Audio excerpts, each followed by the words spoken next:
दोस्तों नमस्कार। वर्तमान में देश की सत्ता में बैठे सरकार की नीतियों के खिलाफ आवाज़ उठाना एक अपराध सा प्रतीत हो रहा है। लगातार देश में सत्ता के खिलाफ उठ रहे आवाज़ों को कुचलने का दौर जारी है। इसी क्रम में बिहार पुलिस द्वारा इनकाउंटर में मारे गए भरत तिवारी के मौत का मामला धीरे धीरे जन आक्रोश का रूप ले रहा है। जहां भरत तिवारी के मौत के बाद बिहार की जनता काफ़ी उग्र होकर सड़कों पर उतर आई और तोड़-फोड़ और तमाम विरोध प्रदर्शन किए, वहीं बिहार से निकलकर भरत तिवारी का आक्रोश अब धीरे धीरे उत्तर प्रदेश व अन्य राज्यों में भी फैल रहा है। कल प्रधानमंत्री के संसदीय क्षेत्र वाराणसी के मलदहिया स्थित किसान फूल मंडी में भी शिव काशी सेवा समिति द्वारा भरत तिवारी को पुष्प अर्पित करते हुए कैंडल मार्च निकालकर श्रद्धांजलि दिया गया। श्रद्धांजलि सभा में उपस्थित वक्ताओं ने जहां भरत तिवारी के मौत पर गहरा आक्रोश जताते हुए कहा कि भरत तिवारी कोई अपराधी नहीं था, बल्कि वह शासन प्रशासन के भ्रष्ट नीतियों का मारा हुआ देश का एक होनहार नौजवान था, जो लगातार अपनी व अपने लोगों की बातों को शासन प्रशासन तक पहुंचा रहा था। पर कहीं कोई सुनवाई न होने के बाद उसने एक क्रांतिकारी तरीका अपनाया और शासन प्रशासन को अपनी बातों से अवगत कराते हुए पुलिस के सामने सरेंडर कर दिया। पर बिहार पुलिस ने सरेंडर के बाद भी इनकाउंटर में उसकी हत्या कर दी, जो कि पूरी तरह एक आपराधिक घटना है। और हम बिहार सरकार से ये मांग करते हैं कि दोषी पुलिसकर्मियों के खिलाफ तुरंत कड़ी कार्रवाई करते हुए उन्हें कठोर सज़ा दिया जाए। इसी क्रम में अन्य वक्ताओं ने भी अपनी बातों को रखते हुए उन्हें श्रद्धांजलि अर्पित की।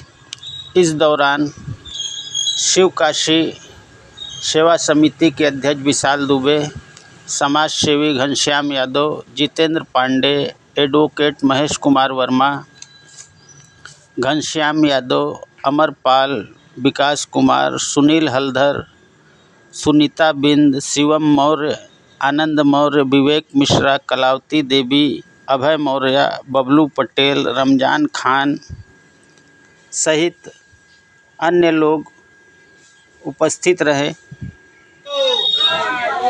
भरत तिवारी को न्याय दो, न्याय दो, न्याय दो। भरत तिवारी को न्याय दो, न्याय दो, न्याय दो, न्याय दो, न्याय दो।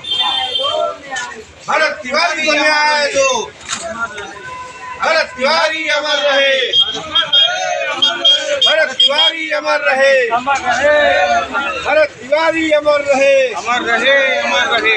भरत तिवारी शिव काशी सेवा समिति।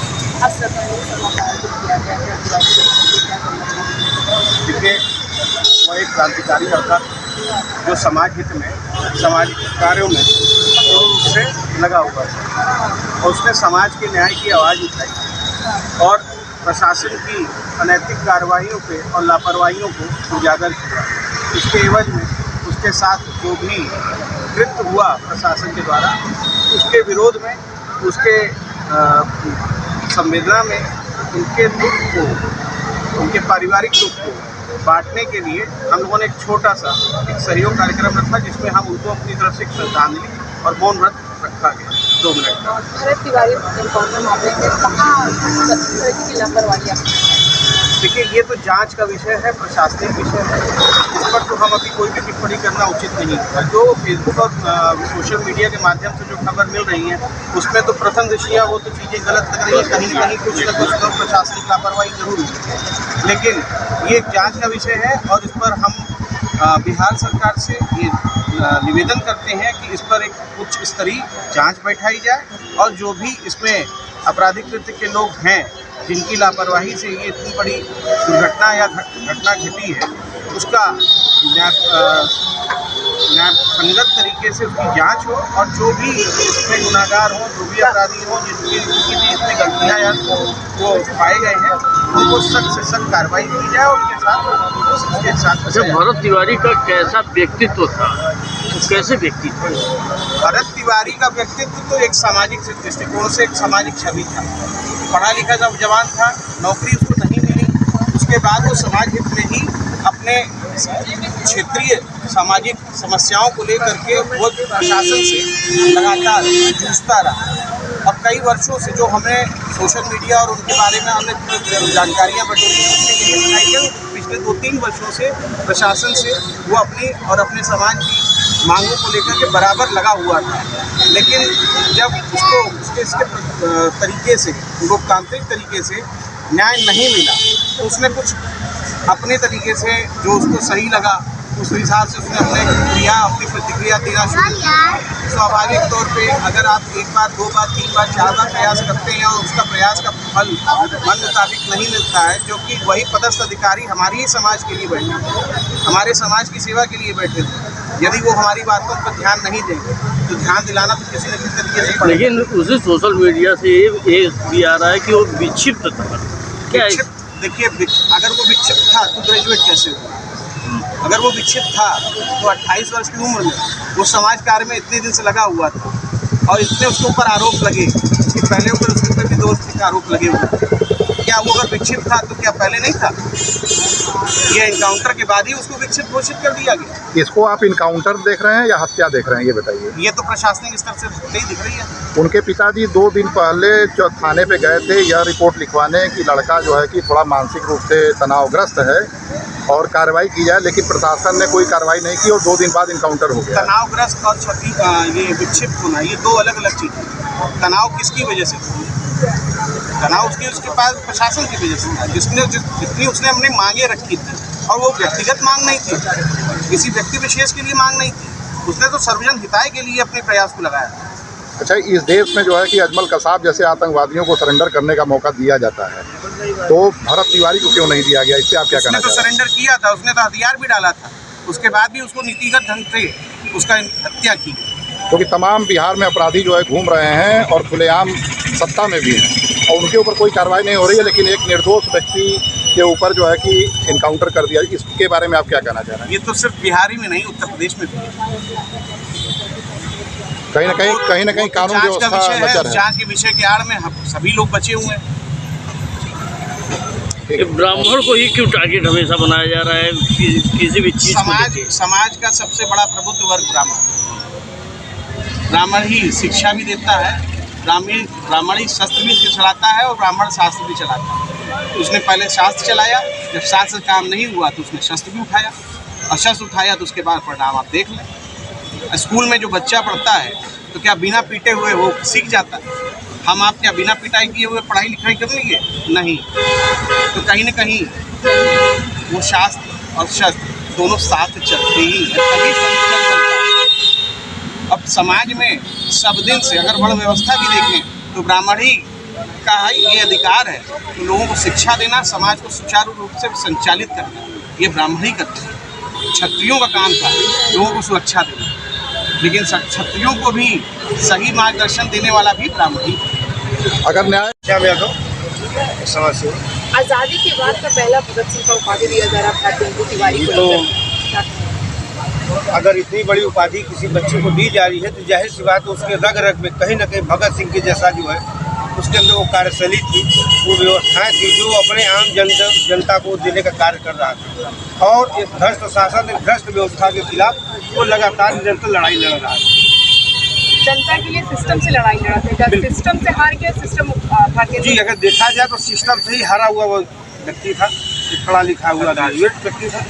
और ऐसे व्यक्ति को हमारा ही जिसको कहा गया कि हमारे पालनहार होते हैं विभाग, अगर वही पालनहार विभाग अपनी भ्रष्ट व्यवस्था, भ्रष्ट चीज़ों को छिपाने के लिए हमारे ऐसे युवाओं को अगर इस प्रकार से नृशंस हत्या कर रहे हैं तो कहीं न कहीं काफ़ी निंदनीय कार्य हो रहा है। यादव जी, एक बात बताइए कि ब्राह्मण के लिए कहा जाता है कि सर्वे भवन्तु सुखिनः, ब्राह्मण सबके लिए कहता है कि सर्वे भवन्तु सुखिनः, सर्वे सन्तु निरामया, सर्वे भद्राणि पश्यन्तु माँ कश्चित् दुःखभाग्। मतलब ब्राह्मण जो है सबके लिए अच्छे की कामना करता है।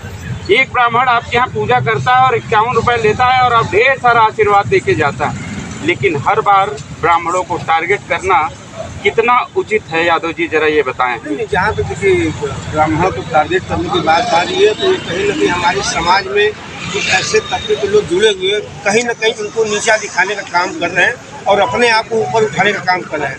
लेकिन बिना ब्राह्मण की ये सृष्टि, ये संसार और ये हमारा समाज चल नहीं सकता है, क्योंकि ब्राह्मण ही वो समाज है जो कहीं न कहीं हमें अर्थ से, शास्त्र से, शस्त्र से, हर जगह से हमको जो है सुसज्जित करने का काम करते हैं, शिक्षित करने का काम करते हैं। ब्राह्मण समाज हमारा बड़ा ऊपर है। मैं ब्राह्मण समाज को सदा ही नमन करता हूँ। ब्राह्मण समाज सदा नमन के योग्य भी है, लेकिन अगर कुछ लोगों द्वारा इस तरीके का कृत्य किया जा रहा है तो निंदनीय है। और मैं चाहूँगा कि अपने उन्हीं ब्राह्मण समाज के लोगों से, ऐसे लोगों के लिए खुलकर रोड पर उतरा जाए, इनके खिलाफ जो है अभियान चलाया जाए। अभियान का मतलब ये नहीं हुआ कि हम उनके खिलाफ कोई ऐसा अनैतिक कार्य करेंगे जिससे कि समाज हमारा हमें ही दोषी माने। हम उसके लिए भी बहुत से रास्ते हैं, लोकतांत्रिक तरीके से हम उनके खिलाफ जो है कि अभियान चला सकते हैं। ठीक, अपना परिचय दें। हम अधिवक्ता महेश कुमार वर्मा। बिहार में जिस तरह पुलिस द्वारा भरत तिवारी का इनकाउंटर के नाम पे हत्या किया गया और बिहार से लेकर उत्तर प्रदेश तक पूरे देश में काफ़ी आक्रोश है। आप भी यहाँ श्रद्धांजलि सभा में उपस्थित हुए हैं, क्या कहना चाहेंगे? आप एक अधिवक्ता भी हैं। यही कहना चाहेंगे कि जो भी प्रशासन द्वारा कृत्य किया जा रहा है बड़ी ही निंदनीय है, बहुत ही निंदनीय है। अब जितना कहा जा सके वो कम है। रही बात यह है कि ये देख रहे हैं कि भाजपा शासित ये मनमानी पुलिस वाले कर रहे हैं। अब बताइए, जिस भी परिवार का बच्चा है आज इसको काउंटर कर दिया जाता है थोड़ी सी बात पर, और उसमें सीओ से लेके सारे अधिकारी मिले हुए हैं। अब भाजपा बस यही सब करा रही है, सबकी आवाज़ को दबा रही है। हमें नहीं समझ में आ रहा आखिर में भाजपा चाह क्या रही है। जनता का आक्रोश अभी भाजपा को समझ में नहीं आ रहा है। जिस दिन जनता आक्रोशित हो जाएगी उस दिन ये कहीं के नहीं रहेंगे, सीधे बंगाल वाला हाल हो जाएगा इनके साथ भी। जनता आक्रोशित है, बहुत ज़्यादा। आप बताएं। जनता एकदम आक्रोशित है। ये जो काम हो रहा है एकदम निंदनीय है और होना नहीं चाहिए। अगर जो किया है उसके खिलाफ उचित कार्रवाई करना चाहिए। विशाल जी, आप पुनः एक बार कुछ कहना चाहेंगे? निंदा जितनी की जाए कम है, और इस घटना पर जो भी न्यायिक जांच बैठा करके संबंधित जो भी अपराधी हैं उनके खिलाफ सख्त से सख्त कार्रवाई की जाए।